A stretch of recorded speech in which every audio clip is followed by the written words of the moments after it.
And here we are back. This is part 2 of the 5.7 Hemi spark plug change in the Dodge Ram 1500. Let's pick up where we left off. We left off with this coil pack. Park it up there. Get down in here. And once this is here, you set that aside, of course.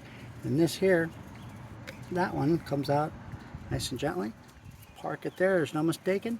Now we get our wrench here and disconnect this first.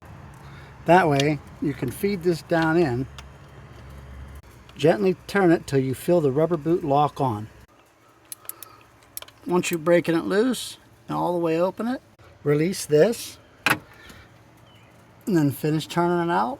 Once you feel it's all loose totally, gently lift it straight up out. Boom.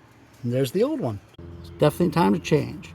Pop off the cover and gently put the new one in.